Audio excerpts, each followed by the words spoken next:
തുടർച്ചയായ വേനൽ മഴയിൽ അടുത്ത വർഷം കുരുമുളക് ഉൽപാദനം കുറയുമോ എന്ന ആശങ്കയിലാണ് ഇടുക്കിയിലെ കർഷകർ. വേനൽ മഴയ്ക്ക് ശേഷമുള്ള വെയിലിനെ ആശ്രയിച്ചാണ് കുരുമുളക് ചെടികളിൽ പുതിയ നാമ്പും തിരിയും ഉണ്ടാകുന്നത്. എന്നാൽ തുടർച്ചയായി പെയ്യുന്ന മഴയാണ് ആശങ്ക ഉണ്ടാക്കുന്നത്. വേനൽ മഴ തുടർച്ചയായി പെയ്യുന്നതോടെയാണ് കുരുമുളക് കർഷകർ പ്രതിസന്ധിയിലായത്. വേനൽ മഴയ്ക്ക് ശേഷമുള്ള വെയിലിനെ ആശ്രയിച്ചാണ് കുരുമുളക് ചെടിയിൽ പുതിയ നാമ്പും തിരിയുമുണ്ടാകുന്നത്. എന്നാൽ വേനൽ മഴ തുടർച്ചയായി പെയ്യുന്നത് മൂലം ചെടികളിൽ പുതിയ നാമ്പിട്ടെങ്കിലും തിരി പിടിച്ചിട്ടില്ല.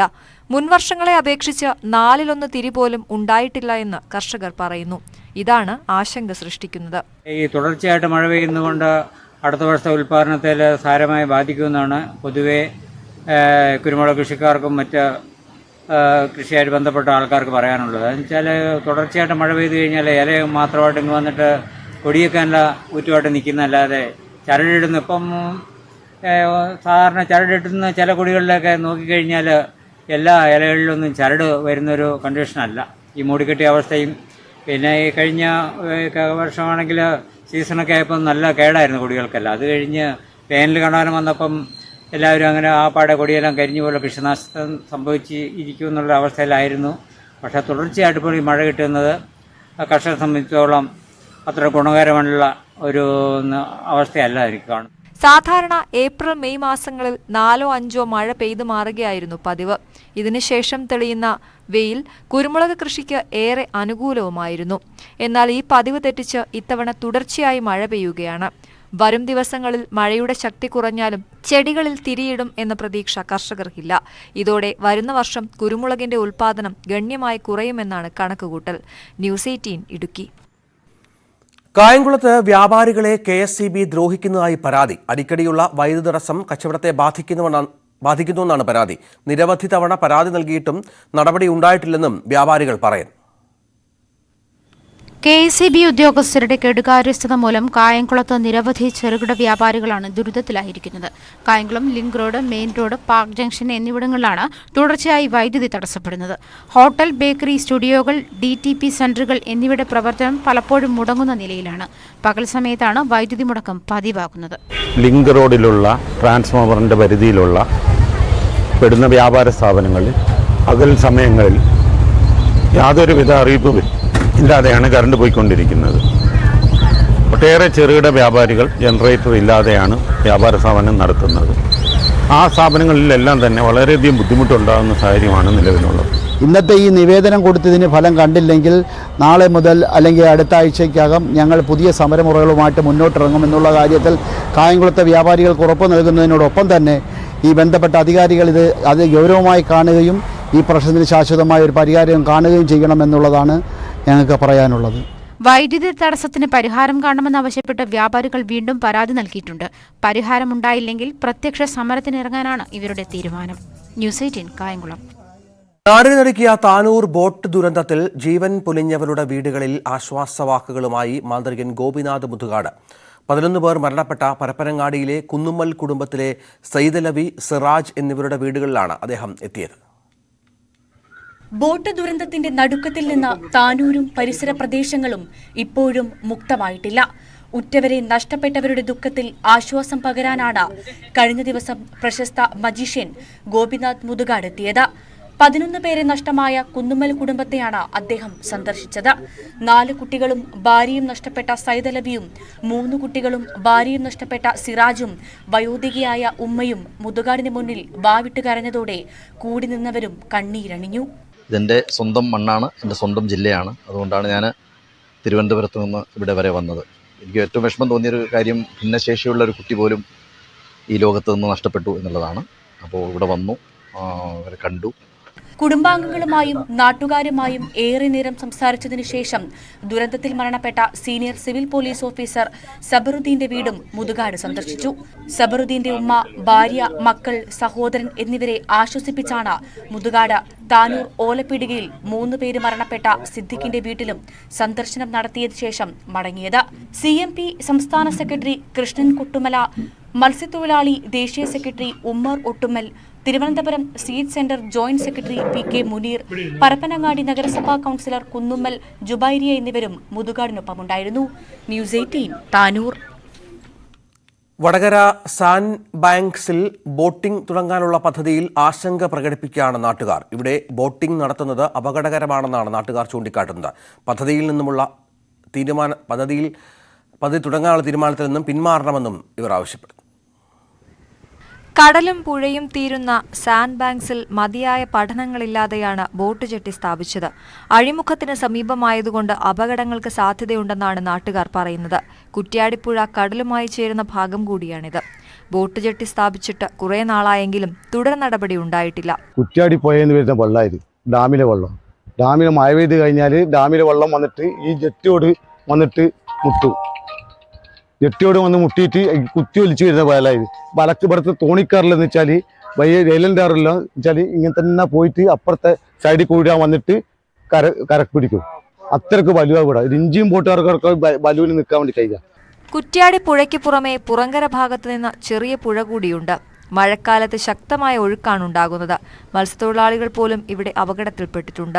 ബോട്ടിംഗ് തുടങ്ങാൻ സാധ്യതാ പഠനം നടത്തുമെന്നാണ് ഡീറ്റുള്ള. ഇവിടെ ബോട്ട് ജെട്ടി സ്ഥാപിച്ച ശേഷം നടത്തുന്ന പഠനം കണ്ണിൽ പൊടിയിടാനാണെന്നും നാട്ടുകാർ പറയുന്നു.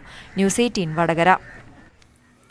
നമ്മളെ ഇക്കഴിഞ്ഞ ദിവസം നടുക്കിയ സംഭവമാണ് താനൂരിൽ ബോട്ട് മുങ്ങി 23 പേർ മരിച്ച സംഭവം. 14 വർഷങ്ങൾക്ക് മുൻപ് തേക്കടിയിലുണ്ടായ ബോട്ട് ദുരന്തം മലയാളികൾ മറന്നിട്ടില്ല. സുരക്ഷാ മാനദണ്ഡങ്ങൾക്ക് പുല്ലുവില കൽപ്പിച്ചതായിരുന്നു അപകടത്തിന് കാരണം. അതിൽ നിന്ന് പാഠം ഉൾക്കൊണ്ട് ശക്തമായ സുരക്ഷാ സംവിധാനം ഉറപ്പാക്കിയാണ് ഇപ്പോൾ ഇവിടെ ബോട്ട് സവാരി നടക്കുന്നത്. 2009 സെപ്റ്റംബർ 30 കേരള ജനത ഒരിക്കലും മറക്കില്ല ഈ ദിവസം. തേക്കടിയിൽ വിനോദസഞ്ചാരികൾക്കായി സർവീസ് നടത്തിയിരുന്ന KTDCയുടെ ജലകന്യക എന്ന ബോട്ട് മുങ്ങി 45 പേരാണ് അന്ന് മരിച്ചത്. ആ ബോട്ടിന്റെ നിർമ്മാണം മുതൽ അവസാന യാത്ര വരെ അടിമുടി പിഴവുകൾ മാത്രമായിരുന്നു. ആളുകളെ കയറ്റി യാത്ര നടത്താൻ അനുയോജ്യമായ രീതിയിലായിരുന്നില്ല ബോട്ടിന്റെ രൂപകൽപ്പന. സർവീസ് നടത്തിയപ്പോൾ സഞ്ചാരികൾ ലൈഫ് ജാക്കറ്റ് ധരിച്ചിരുന്നില്ല. കൂടാതെ ഡ്രൈവറുടെ അശ്രദ്ധയും അപകടത്തിന്റെ തീവ്രത കൂട്ടി. കേസും അന്വേഷണവുമായി 3.5 മാസങ്ങൾക്ക് ശേഷമാണ് ബോട്ടിംഗ് പുനരാരംഭിച്ചത്. അന്നു മുതൽ തേക്കടിയിൽ സുരക്ഷാ മുൻകരുതലുകൾ കൃത്യമായി പാലിക്കുന്നുണ്ട്. 5 ഷെഡ്യൂൾ ട്രിപ്പാണ്. എല്ലാ ട്രിപ്പിൻ്റെയും മുന്നേ ഒരു 15 മിനിറ്റ് മുന്നേ നമ്മൾ ആൾക്കാരെ ബോട്ടിലേക്ക് കയറ്റുകയും അതുപോലെ തന്നെ എല്ലാവർക്കും തന്നെ നമ്മുടെ ലൈഫ് ജാക്കറ്റ് അതുപോലെ തന്നെ ലൈഫ് ബോയ് ഇതെല്ലാം നമ്മൾ വിതരണം ചെയ്തിട്ടുണ്ട് ബോട്ടിൽ. കൂടാതെ തന്നെ നമുക്ക് ഇവിടുന്ന് തന്നെ ട്രെയിൻ ചെയ്തിട്ടുള്ള ലൈഫ് ഗാർഡ്സ് ആൾക്കാർ ഒരു 6-7 പേരോളം നമുക്കുണ്ട്. അനുവദനീയമായ എണ്ണം ആളുകളെ മാത്രമാണ് ബോട്ടിൽ കയറ്റുന്നത്. ബോട്ട് സർവീസ് നടത്താൻ അനുമതിയുള്ളത് KTDCക്കും വനം വകുപ്പിനും മാത്രമാണ്. ബോട്ടിൽ യാത്ര ചെയ്യുന്നവരുടെ വിവരങ്ങളും രേഖപ്പെടുത്തും. സെക്യൂരിറ്റി കൃത്യമായിട്ട് സ്ലിപ്പ് കൊടുക്കുമ്പോൾ പറയുന്നുണ്ട് ജാക്കറ്റ്സ് ഉപയോഗിക്കണം, നമ്മുടെ ഇതിന് സീറ്റിൽ അവനവൻ്റെ സീറ്റിൽ കറക്റ്റ് സീറ്റ് ഓക്യുപ്പൈ ചെയ്യുക, അതിൽ ഓടി നടക്കാൻ പാടില്ല, ഇതൊക്കെ പറഞ്ഞിട്ടാണ് വിടുന്നത്. പിന്നെ ആ ടിക്കറ്റിൽ കൃത്യമായിട്ട് ആൾക്കാരുടെ ആരൊക്കെയാണ് ട്രാവൽ ചെയ്യുന്ന അവരുടെ പേര്, ഏജ് ഇതെല്ലാം എഴുതിയിട്ട് നമ്മൾ കൊടുക്കുന്നുണ്ട്. അതിൽ നമ്മളതിനെ അഗെയിൻസ്റ്റാണ് നമ്മൾ ടിക്കറ്റ് റേസ് ചെയ്യുന്നത്. അതുകൂടാതെ ഫോറസ്റ്റിൻ്റെ ആൾക്കാർ അത് കൃത്യമായിട്ട് വെരിഫൈ ചെയ്ത് താഴേക്ക് വിടുമ്പോൾ ബോട്ടിലോട്ട് കയറുന്നതിന് മുമ്പ് കൂടി നമ്മൾ ഒരിക്കൽ കൂടി ഒരു നിർദ്ദേശം അവർക്ക് കൊടുത്തിട്ടാണ് വിടുന്നത്. തേക്കടി ബോട്ട് ദുരന്തം എല്ലാവർക്കും ഒരു പാഠമായിരുന്നു. പക്ഷെ പിന്നെയും അപകടങ്ങൾ പലയിടങ്ങളിലുണ്ടായി. മുൻകരുതലുകൾ കൃത്യമായി സ്വീകരിച്ചാൽ ദുരന്ത സാധ്യത ഒരു പരിധിവരെ ഒഴിവാക്കാൻ കഴിയുന്നതാണെന്ന് തെളിയിക്കുകയാണ് ഇപ്പോൾ തേക്കടിയിൽ നടക്കുന്ന ഉല്ലാസ ബോട്ട് സവാരി. ന്യൂസ് 18 ഇടുക്കി. തിരുവനന്തപുരം ടെക്നോ പാർക്കിൽ രാത്രി ജോലി കഴിഞ്ഞ് മടങ്ങുന്ന യുവതികളെ കയറി പിടിച്ച് ആക്രമിക്കുന്ന പ്രതിപിടിയിൽ. കാച്ചാണി അയണിക്കാട് വിജി ഭവനിൽ വിഷ്ണുവാണ് തുമ്പ പോലീസിന്റെ പിടിയിലായത്. 1 മാസം മുൻപ് രാത്രി 1 മണിക്ക് ഇൻഫോസിന് മുന്നിൽ വെച്ച് ഒരു യുവതിയെ ഇയാൾ കടന്നു പിടിച്ചിരുന്നു. ആളെ തിരിച്ചറിയാതിരിക്കാൻ ബൈക്കിന്റെ നമ്പർ പ്ലേറ്റ് ഇളക്കിയാണ് ഇയാൾ സഞ്ചരിക്കുന്നത്. ഇയാളുടേത് ഡ്രീംസ് ബൈക്കാണെന്ന് തിരിച്ചറിഞ്ഞ് ഇത്തരത്തിൽ ബൈക്കുള്ളവരെ കേന്ദ്രീകരിച്ച് പോലീസ് അന്വേഷണം നടത്തിവരികയായിരുന്നു. കഴിഞ്ഞ ദിവസം കുളത്തൂർ ഭാഗത്ത് വെച്ച് ഇയാൾ ഒരു യുവതിയെ കടന്നു പിടിച്ചു. 1 മണിക്കൂറിന് ശേഷം വീണ്ടും മറ്റൊരു യുവതിയെ കടന്നു പിടിച്ച ഇയാളെ യുവതിയും നാട്ടുകാരും ചേർന്ന് തടഞ്ഞു വെച്ച് തുമ്പ പോലീസിന് കൈമാറുകയായിരുന്നു.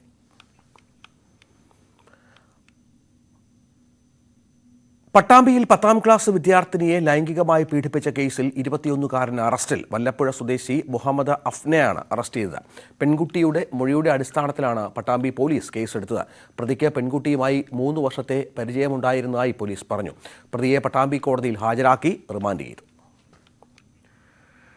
കിണറ്റിൽ വീണ പെൺകുട്ടിക്ക് രക്ഷകരായി അഗ്നിശമന സേന. കാളികാവ് അരിമണലിലെ കാഞ്ഞിരാല സുബൈറിന്റെ വീട്ടിലാണ് സഹോദരി പുത്രി 18 വയസ്സുകാരി റഷീദ കിണറ്റിൽ വീണത്. മാതാവിന്റെ വീട്ടിൽ വിരുന്നിനെത്തിയതായിരുന്നു റഷീദ.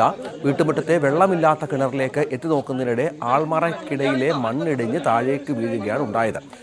വെള്ളമില്ലാത്ത കിണറ്റിൽ വീണ റഷീദെ രക്ഷപ്പെടുത്താൻ മാർഗമില്ലെന്ന് കണ്ടാണ് അഗ്നിശമന സേനയെ വിവരം അറിയിച്ചത്. ഫയർഫോഴ്സ് വലയിറക്കിയാണ് പെൺകുട്ടിയെ കരക്കെത്തിച്ചത്. പരിക്കേറ്റ പെൺകുട്ടിയെ ആശുപത്രിയിൽ പ്രവേശിപ്പിച്ചു.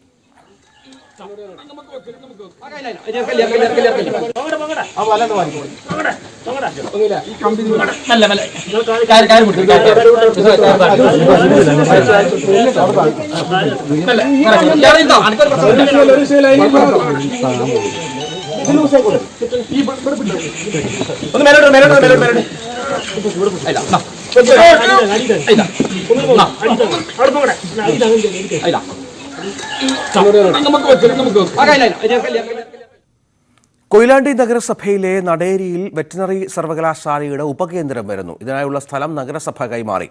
മന്ത്രി ജെ ചിഞ്ചുറാണിയാണ് സ്ഥലം കൈമാറ്റ രേഖ ഏറ്റുവാങ്ങിയത്. കൊയിലാണ്ടി, നടേരി, വലിയമലയിൽ വെറ്റിനറി സർവകലാശാലയുടെ കീഴിൽ കന്നുകാലി വന്ധ്യതാ നിവാരണ കേന്ദ്രം, റിസർച്ച് സെന്റർ എന്നിവയാണ് സ്ഥാപിക്കുന്നത്. സർവകലാശാലയുടെ കോളേജ് ഓഫ് ഡയറി സയൻസ് കൂടി ഇവിടെ സ്ഥാപിക്കും. വ്യവസായ കേന്ദ്രം സ്ഥാപിക്കാനായി നഗരസഭ ഏറ്റെടുത്ത ഭൂമിയിൽ നിന്ന് 4 ഏക്കർ സ്ഥലമാണ് ഉപകേന്ദ്രത്തിന് നഗരസഭ കൈമാറിയത്. മന്ത്രി ജെ ചിഞ്ചുറാണി സ്ഥലം ഏറ്റുവാങ്ങി. ഈ കേന്ദ്രം കേരളത്തിലെ മുഴുവൻ വടക്കൻ ജില്ലകളിലെയും ക്ഷീര മൃഗസംരക്ഷണ കർഷകർക്ക് അറിവ് പകരുന്ന പ്രധാന കേന്ദ്രമായി മാറണം എന്നതാണ് ഞാൻ ആഗ്രഹിക്കുന്നത്. വലിയമലയിലേക്ക് റോഡ് സൗകര്യമില്ലെങ്കിലും 25 ലക്ഷം രൂപ നഗരസഭ ഇതിനായി മാറ്റിവെക്കും. മതിയായില്ലെങ്കിൽ കൂടുതൽ തുക MLA ഫണ്ടിൽ നിന്ന് അനുവദിക്കുമെന്ന് കാനത്തിൽ ജമീല MLA അറിയിച്ചു. News 18 Koyilandy. Kothamangalam Thalakkode integrated forest check post കെട്ടിടം മന്ത്രി AK ശശീന്ദ്രൻ ഉദ്ഘാടനം ചെയ്തു. സംസ്ഥാന സർക്കാരിന്റെ 2ാം വാർഷികത്തോടനുബന്ധിച്ച് 100 ദിന കർമ്മ പദ്ധതിയിൽ ഉൾപ്പെടുത്തിയാണ് കെട്ടിടം നിർമ്മിച്ചത്. ആന്റണി ജോൺ MLA അധ്യക്ഷത വഹിച്ചു. Kothamangalam block panchayat president PAM Basheer, high range circle chief forest conservator RS Arun, principal chief forest conservator Noel Thomas, 3ാം divisional forest officer Ramesh Bishnoi, Kavalangad ഗ്രാമപഞ്ചായത്ത് പ്രസിഡന്റ് സൈജന്റ് ചാക്കോ തുടങ്ങിയവർ പങ്കെടുത്തു. പുനലൂർ നഗരമധ്യത്തിൽ 7 വർഷമായിട്ടും പരിഹാരം കാണാത്ത മാലിന്യ കൂമ്പാരത്തിനെതിരെ താലൂക്ക് തല അദാലത്തിൽ പരാതി. നിരവധി തവണ പരാതി നൽകിയിട്ടും അധികൃതരുടെ ഭാഗത്തു നിന്ന് നടപടിയുണ്ടാകാത്ത സാഹചര്യത്തിലാണ് താലൂക്ക് അദാലത്തിൽ വിഷയം ഉന്നയിച്ചത്. കക്കൂസ് മാലിന്യങ്ങളും ഇറച്ചി അവശിഷ്ടങ്ങളും ഉൾപ്പെടെ കെട്ടിക്കിടന്ന് പുഴുവരിച്ച് ഇവിടെ ദുർഗന്ധം പരത്താൻ തുടങ്ങിയിട്ട് 7 വർഷത്തോളമാകുന്നു. നിരവധി തവണ പരാതിയും പ്രതിഷേധങ്ങളും ഉയർന്നെങ്കിലും മാലിന്യ കൂമ്പാരം നീക്കം ചെയ്യാൻ നഗരസഭയുടെ ഭാഗത്തുനിന്ന് നടപടിയൊന്നും ഉണ്ടായിട്ടില്ല. ഓടവഴി ഒഴുകിയെത്തുന്ന മാലിന്യം 40 സെന്റ് പുരയിടത്തിൽ കെട്ടിക്കിടക്കുകയാണ്. നഗരസഭ കാര്യക്ഷമമായി ഇടപെടണം എന്ന് കാട്ടിയാണ് താലൂക്ക് തല അദാലത്തിൽ മന്ത്രി ചിഞ്ചുറാണിക്ക് പ്രദേശവാസി പരാതി നൽകിയത്. മുനിസിപ്പാലിറ്റി, വില്ലേജ് ഓഫീസ്, താലൂക്ക് വികസന സമിതി ഇവിടെല്ലാം പരാതികൾ കൊടുത്തിട്ട് ഇതിനൊരു പരിഹാരം കാണാത്ത ഒരു അവസ്ഥയിൽ ഞാൻ ഇന്ന് മന്ത്രിക്ക് അദാലത്തിനകത്ത് പരാതി കൊടുത്തു. മന്ത്രി അതിന് കർശനമായ നിർദ്ദേശം നഗരസഭയ്ക്ക് കൊടുത്തിട്ടുണ്ട്. പക്ഷേ അത് എത്രത്തോളം പ്രാവർത്തികമാകുമെന്ന് എനിക്കും ഉറപ്പില്ല. കാരണം ഈ നഗരസഭയുടെ ഒരു മറുപടി ഇപ്പോൾ വരുന്നത് ആ എതിർകക്ഷി എന്തോ ഹൈക്കോടതിയിലെങ്ങാണ്ട് ഒരു കേസ് കൊടുത്തിട്ടുണ്ട്, അത് തീർപ്പാവാതെ അവിടെ ഒന്നും ചെയ്യാനൊക്കത്തില്ല എന്നുള്ളതാണ് നഗരസഭയുടെ ഒരു മറുപടി വരുന്നത്. എന്നാൽ വസ്തു ഉടമ ഹൈക്കോടതിയെ സമീപിച്ചിരിക്കുകയാണെന്ന മറുപടിയാണ് നഗരസഭ നൽകിയത്. കോടതി നടപടികൾ പൂർത്തിയാകും വരെ ഒന്നും ചെയ്യാൻ കഴിയില്ലെന്നും നഗരസഭ പറഞ്ഞു. അതേസമയം എന്തിനാണ് വസ്തു ഉടമ ഹൈക്കോടതിയെ സമീപിച്ചത് എന്ന് വ്യക്തമാക്കാൻ സ്ഥലമുടമയ്ക്ക് സാധിച്ചിട്ടില്ല. ഈ സാഹചര്യത്തിൽ താലൂക്ക് തല അദാലത്തിൽ വിഷയം ഉന്നയിക്കപ്പെട്ടെങ്കിലും ഉടനൊന്നും പരിഹാരം ഉണ്ടാകാൻ സാധ്യതയില്ലെന്നാണ് വിലയിരുത്തൽ. മഴക്കാലം ആരംഭിക്കുന്നതോടെ ഇവിടെ കെട്ടിക്കിടക്കുന്ന മാലിന്യങ്ങൾ വെട്ടിപ്പുഴ തോട്ടുവഴി കല്ലടയാറ്റിലേക്ക് എത്താനും സാംക്രമിക രോഗങ്ങൾ പിടിപെടാനും സാധ്യതയുണ്ടാകുമെന്ന് ആരോഗ്യ വകുപ്പും ചൂണ്ടിക്കാട്ടുന്നു. ന്യൂസ് 18 പുനലൂർ. തൃത്താല VK കടവിൽ എക്സൈസിന്റെ പട്രോളിങ്ങിനിടെ 2 ബൈക്കുകളിൽ നിന്നായി 22 ഗ്രാം കഞ്ചാവ് കണ്ടെടുത്തു. എക്സൈസിലെ കണ്ടതോടെ ബൈക്കിലുണ്ടായിരുന്ന റോഡ് രക്ഷപ്പെട്ടു. കഞ്ചാവ് വിൽപ്പന നടക്കുന്നു എന്ന രഹസ്യ വിവരത്തെ തുടർന്നായിരുന്നു പരിശോധന. എക്സൈസിന്റെ വാഹനം കണ്ടതോടെ നിർത്തിയിട്ട ബൈക്കുകളിൽ ഉണ്ടായിരുന്ന യുവാക്കൾ ഓടി രക്ഷപ്പെടുകയായിരുന്നു. 2 വാഹനങ്ങളും എക്സൈസ് കസ്റ്റഡിയിലെടുത്തു. പ്രതികൾക്കായി അന്വേഷണം ഊർജിതമാക്കിയതായി തൃത്താല എക്സൈസ് അറിയിച്ചു. ശ്രേഷ്ഠ കാതോലിക്ക ബാവയുടെ പൗരോഹിത്യ സുവർണ ജൂബിലിയോടനുബന്ധിച്ച് കോതമംഗലം മാർത്തോമ ചെറിയ പള്ളിയിൽ 101 കുർബാന നടന്നു.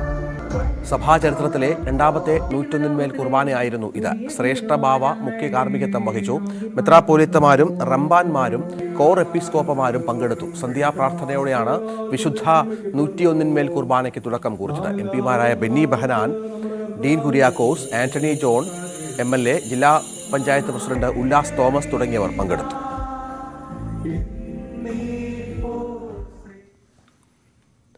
പുതിയ അധ്യയന വർഷത്തെ വരവേൽക്കാൻ ഒരുങ്ങുന്ന തൃശൂർ കുണ്ടഴിയൂർ GMUP സ്കൂളിൽ പുതിയ ഫർണിച്ചറുകളെത്തി. വെങ്കിടങ്ങ് പഞ്ചായത്തിന്റെ വാർഷിക പദ്ധതിയിൽ ഉൾപ്പെടുത്തിയാണ് മനോഹരങ്ങളായ ഫർണിച്ചറുകൾ. ഡെസ്കും ബെഞ്ചും അടക്കം അധ്യാപകർക്കായി മേശയും കസേരയും എത്തിച്ചത്. കുട്ടികൾക്ക് പഠനോപകരണങ്ങൾ സൂക്ഷിക്കാനുള്ള അലമാരകളും സജ്ജമാക്കി. പ്രീ സ്കൂളിൽ മനോഹരമായ ചിത്രങ്ങളും കാർട്ടൂണുകളും വരച്ച് പുതിയ അധ്യയന വർഷത്തിൽ കുട്ടികളെ വരവേൽക്കാൻ കാത്തിരിക്കുകയാണ് സ്കൂളിലെ അധ്യാപകരും PTA അംഗങ്ങളും. കുടുംബശ്രീ അംഗങ്ങൾക്കായി വാരപ്പട്ടി പഞ്ചായത്തിൽ സെമിനാർ നടത്തി. മൂവാറ്റുപുഴ ജില്ലാ sessions judge Dinesh M. Pillai ഉദ്ഘാടനം ചെയ്തു. പഞ്ചായത്ത് പ്രസിഡന്റ് PK ചന്ദ്രശേഖരൻ നായർ അധ്യക്ഷനായിരുന്നു. കുടുംബശ്രീ ജില്ലാ coordinator Kabeer B. Haroon, professional social worker trainer Sibi Paulose എന്നിവർ ക്ലാസ് എടുത്തു. സർക്കാരിന്റെ 2ാം വാർഷികത്തോടനുബന്ധിച്ച് പയ്യന്നൂരിൽ നടന്ന താലൂക്ക് തല പരാതി പരിഹാര അദാലത്തിൽ ലഭിച്ചത് 994 അപേക്ഷകൾ. നേരത്തെ ലഭിച്ച പരാതികൾക്ക് പുറമെ 314 പരാതികൾ വെള്ളിയാഴ്ച അദാലത്തിൽ കിട്ടി. 340 പരാതികൾ മന്ത്രി K. രാധാകൃഷ്ണൻ തീർപ്പാക്കി. ലൈഫ് ഭവന പദ്ധതിയിൽ നിർമ്മാണം പൂർത്തിയാക്കിയ വീടുകളുടെ താക്കോൽ മന്ത്രി കൈമാറി. 5 കുടുംബങ്ങൾക്ക് കൈവശ ഭൂമിയുടെ പട്ടയവും ഗുരുതര രോഗം മൂലം പ്രത്യേക പരിഗണന നൽകി 17 പേർക്ക് അനുവദിച്ച മുൻഗണനാ റേഷൻ കാർഡുകളും അദാലത്തിൽ വിതരണം ചെയ്തു.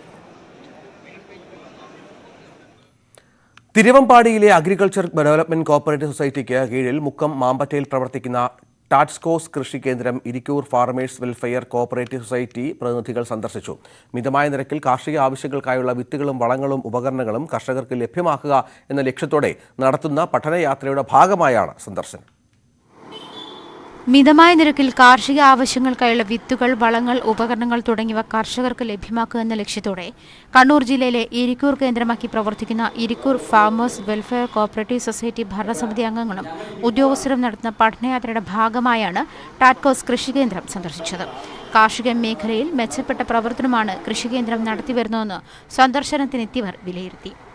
മിതമായ നിരക്കിൽ കൃഷിക്കാർക്ക് ആവശ്യമായിട്ടുള്ള കാർഷിക വിത്തുകളും വളങ്ങളും അതുപോലെ തന്നെ കാർഷിക ആവശ്യത്തിനുള്ള ഉപകരണങ്ങളുമെല്ലാം ലഭ്യമാക്കുക എന്ന ഏറ്റവും പ്രധാനപ്പെട്ട ഒരു പോളിസിയാണ്. അപ്പോൾ അതിനെ കുറേ കൂടി വികേന്ദ്രീകരിക്കാൻ ആവശ്യമായിട്ടുള്ള പ്രവർത്തനങ്ങൾ ഭരണസമിതി ആലോചിച്ച് നമ്മുടെ വ്യത്യസ്ത മേഖലകളിൽ നഴ്സറികളിലെല്ലാം സന്ദർശനം നടത്തി. അപ്പോഴാണ് ഇവിടെ കോഴിക്കോട് ജില്ലയിലെ ടാറ്റ്കോസ് എന്ന് പറയുന്ന ഈ സ്ഥാപനത്തെപ്പറ്റി ഇൻ്റർനെറ്റ് മുഖാന്തരം മനസ്സിലാക്കാൻ വേണ്ടി പറ്റിയിട്ടുള്ളത്. അങ്ങനെയാണ് ഇതിൻ്റെ പ്രസിഡന്റ് ശ്രീ വേണു എന്ന് പറയുന്ന ആളെ ബന്ധപ്പെട്ടത്. ആ അടിസ്ഥാനത്താണ് ഞങ്ങൾ ഭരണസമിതി അംഗങ്ങളെല്ലാം ഈ സ്ഥാപനം സന്ദർശിക്കുന്നതിന് വേണ്ടി തീരുമാനമെടുക്കുകയും ഇവിടെ എത്തിച്ചേരുകയും ചെയ്തിട്ടുണ്ട്.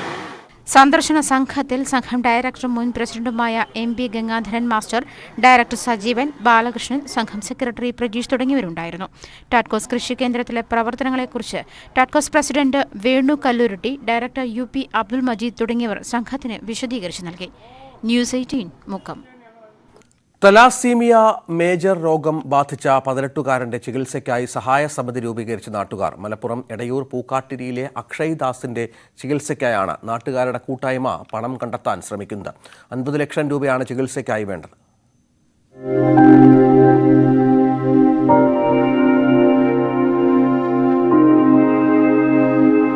എടയൂർ പഞ്ചായത്തിലെ പൂക്കാട്ടിരി 8ാം വാർഡിൽ താമസിക്കുന്ന അക്ഷയ്ദാസ് എന്ന 18-കാരൻ തലസീമിയ മേജർ എന്ന അസുഖത്തിൽ ചികിത്സയിൽ കഴിയുകയാണ്. സാമ്പത്തികമായി ബുദ്ധിമുട്ടുന്ന കുടുംബത്തിന് ചികിത്സാ ചെലവായ 50 ലക്ഷം രൂപ താങ്ങാവുന്നതിലും അപ്പുറമാണ്. ഇതോടെയാണ് സഹായം അഭ്യർത്ഥിച്ച നാട്ടുകാരും സഹായ സമിതി പ്രവർത്തകരും മുന്നിട്ടിറങ്ങിയത്. ഈ ചികിത്സയ്ക്ക് വേണ്ടുന്നത്, അതായത് ഇപ്പോൾ മജ്ജ മാറ്റിവെക്കൽ ശസ്ത്രക്രിയയ്ക്ക് മാത്രമായി ചെലവ് വരുന്നത് 50 ലക്ഷം രൂപയാണ്. അതിനോടനുബന്ധിച്ച് മറ്റു കുറേ ചെലവുകൾ കൂടി വരും. ഒരു 15 ലക്ഷം രൂപ അത് കൂടാതെ വരും. അപ്പോൾ നമുക്കൊരു 75 ലക്ഷം രൂപയുടെ അടുത്ത് മൊത്തം ചെലവ് നമ്മൾ പ്രതീക്ഷിക്കുന്നുണ്ട്. ഞങ്ങൾ അയൽവാസിയായ കുട്ടിയാണ് അക്ഷയ. അവന് വേണ്ടിയിട്ട് ഭീമമായൊരു സംഖ്യ വേണം ചികിത്സക്ക്. അപ്പോൾ അതിനു വേണ്ടി എല്ലാ നാട്ടുകാരും എല്ലാവരും ഇതിനു വേണ്ടി സഹായിക്കണം. നല്ലൊരു സംഖ്യ ഇതിനു വേണ്ടി വരും. ചന്ദ്രദാസൻ ജയശ്രീ ദമ്പതികളുടെ മകനായ അക്ഷയ് 1 വയസ്സ് മുതൽ ചികിത്സയിലാണ്. ബംഗളൂരു മജുംദാർ ആശുപത്രിയിലാണ് ചികിത്സ. മജ്ജ മാറ്റിവെക്കൽ ശസ്ത്രക്രിയയ്ക്ക് വിധേയനായാൽ സാധാരണ ജീവിതത്തിലേക്ക് അക്ഷയ്ക്ക് തിരിച്ചു വരാനാകുമെന്ന പ്രതീക്ഷയിലാണ് കുടുംബം. തലാസീമിയ മേജർ എന്നാണ് പറഞ്ഞിട്ടുള്ളത്. മജ്ജ മാറ്റിവെക്കണമെന്നാണ് പറഞ്ഞിട്ടുള്ളത്. എനിക്ക് ഇതേപോലെ മൂത്ത കുട്ടി ഉണ്ടായിരുന്നു, അജയദാസ്. അവൻ മറ്റും അവപ്പം ഞങ്ങൾ കൂടെ ഇല്ല. ഇവനേലും ഈ വീഡിയോ കാണുന്ന ആൾക്കാർ രക്ഷിക്കണമെന്ന് പറയുന്നു. എല്ലാവരും സഹായിക്കണം. തെങ്ങുകയറ്റ തൊഴിലാളിയായ ചന്ദ്രദാസിന് കൂലി ഇനത്തിൽ ലഭിക്കുന്ന വരുമാനം മാത്രമാണ് കുടുംബത്തിന്റെ ഉപജീവന മാർഗം. ഈ ഭാരിച്ച ചികിത്സാ ചെലവ് വഹിക്കുന്നതിനുള്ള ധനസമാഹരണാർത്ഥം പ്രദേശത്തുള്ളവർ ചേർന്ന് അക്ഷയ്ദാസ് ചികിത്സാ സഹായ സമിതി രൂപീകരിച്ച് പ്രവർത്തനം ആരംഭിച്ചിരിക്കുകയാണ്. എല്ലാവരുടെയും സഹകരണം പ്രതീക്ഷിച്ചാണ് അക്ഷയ്ക്കായി ഇവർ കൈകോർക്കുന്നത്. ന്യൂസ് 18 തിരൂർ. 60 ലക്ഷം രൂപയുടെ ഫെലോഷിപ്പുമായി സൗദിയിൽ ഉപരിപഠനത്തിന് പോകാനൊരുങ്ങുകയാണ് മലപ്പുറം മമ്പാട് സ്വദേശിനി ഹനീന. രാജ്യാന്തരതലത്തിൽ നടത്തിയ സെലക്ഷനിലാണ് ഹനീന ഫെലോഷിപ്പിന് അർഹയായത്. Saudi king Abdullah university of science and ടെക്നോളജിയിലാണ് ഹനീന ഉപരിപഠനം നടത്തുക. ശാസ്ത്ര സാങ്കേതിക രംഗത്ത് ലോകത്ത് തന്നെ ശ്രദ്ധേയമായ സർവകലാശാലകളിലൊന്നാണ് കിങ് അബ്ദുള്ള യൂണിവേഴ്സിറ്റി. ഇവിടേക്കാണ് മലപ്പുറം മമ്പാട് നിന്ന് 60 ലക്ഷം രൂപയുടെ ഫെലോഷിപ്പോടെ ഹനീന ഉപരിപഠനത്തിന് പോകുന്നത്. മെറ്റീരിയൽ സയൻസിൽ MS കോഴ്സിലേക്കാണ് ഹനീനയ്ക്ക് പ്രവേശനം ലഭിച്ചിരിക്കുന്നത്. ഫെലോഷിപ്പ് ലഭിച്ച വിവരം അറിഞ്ഞതോടെ ഹനീനയ്ക്ക് അഭിനന്ദന പ്രവാഹമാണ്. ബന്ധുക്കളും സുഹൃത്തുക്കളുമായി നിരവധി പേരാണ് നേരിട്ട് വീട്ടിലെത്തിയും അലാതെയും അഭിനന്ദനവും ആശംസയും അറിയിക്കുന്നത്. നാട്ടിൽ നിരവധി സ്വീകരണ ചടങ്ങുകളും സംഘടിപ്പിച്ചു. ഇത് വളരെ അപ്രതീക്ഷിതമായിട്ടായിരുന്നു. ഓഫർ ലെറ്റർ വന്നപ്പോൾ ശരിക്കും ഞാൻ ആകെ ഷോക്ക്ഡായി. ഇൻ്റർവ്യൂ അറ്റൻഡ് ചെയ്ത സമയത്താണെങ്കിൽ പോലും കിട്ടുമെന്നുള്ളൊരു പ്രതീക്ഷയൊന്നും ഉണ്ടായിരുന്നില്ല. അപ്പോൾ എൻ്റെ ഓഫർ ലെറ്റർ വന്നപ്പം വളരെ സന്തോഷമായി. വൺ എമംഗ് ദി ടോപ്സ് ആയപ്പം ഭയങ്കര ഹാപ്പിയായി. മമ്പാട്ടെ പന്തലിങ്ങൽ നീർമുണ്ട തറവാട്ടിലെ അംഗമാണ് ഹനീന. മമ്പാട് അനുപമ ജ്വല്ലറി ഉടമ അബ്ദുൾ ജലീൽ സുമി ദമ്പതികളുടെ മകളാണ്. നിലമ്പൂർ ഗുഡ് ഹോപ്പ് സ്കൂളിലായിരുന്നു പ്രാഥമിക വിദ്യാഭ്യാസം. +2 ശേഷം തൊടുപുഴ മുട്ടം കോളേജ് ഓഫ് എഞ്ചിനീയറിംഗിൽ നിന്നും പോളിമർ എഞ്ചിനീയറിംഗിൽ ബിടെക് ബിരുദം നേടി. ഇപ്പോൾ ബംഗളൂരുവിലാണ് ഹനീനയ്ക്ക് ജോലി. ഫെബിനാണ് ഭർത്താവ്. ഓഗസ്റ്റിൽ ഉപരിപഠനത്തിനായി സൗദിയിലേക്ക് തിരിക്കാനാണ് ഹനീനയുടെ തീരുമാനം. ന്യൂസ് 18 മമ്പാട്. ഇനി അറിയിപ്പ് നോക്കാം.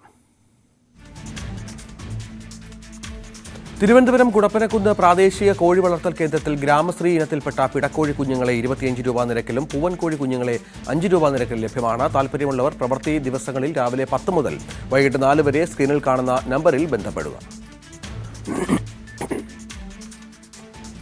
കാസർഗോഡ് പീലിക്കോട് കാർഷിക ഗവേഷണ കേന്ദ്രം ഉൽപ്പാദിപ്പിച്ച TNVD സങ്കര ഇനം തെങ്ങിൻ തൈകൾ തൈയൊന്നിന് 300 രൂപ നിരക്കിൽ ഒരു റേഷൻ കാർഡിന് 3 എണ്ണം വീതം വിതരണം ചെയ്യുന്നു. അപേക്ഷകർ അപേക്ഷയോടൊപ്പം റേഷൻ കാർഡിന്റെ പകർപ്പും മേൽവിലാസവും സഹിതമുള്ള മടക്ക പോസ്റ്റ് കാർഡും സമർപ്പിക്കേണ്ടതാണ്. അപേക്ഷ സ്വീകരിക്കുന്ന അവസാന തീയതി മെയ് 25 വിതരണം ജൂൺ ആദ്യവാരം തുടങ്ങും.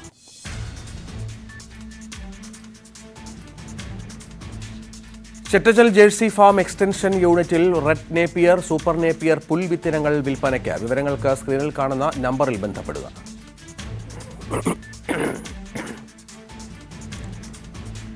കോട്ടിക്കോർപ്പിന്റെ മാവേലിക്കര തേനീച്ച വളർത്തൽ കേന്ദ്രത്തിൽ കുള്ളൻ തെങ്ങിൻ തൈകൾ വിൽപ്പനയ്ക്ക്. അത്യുൽപാദന ശേഷിയുള്ള മലയൻ പച്ച, മലയൻ ഓറഞ്ച്, മലയൻ മഞ്ഞ എന്നീ തൈകളാണ് വിൽപ്പനയ്ക്ക്. വിവരങ്ങൾക്ക് സ്ക്രീനിൽ കാണുന്ന നമ്പറിൽ ബന്ധപ്പെടുക.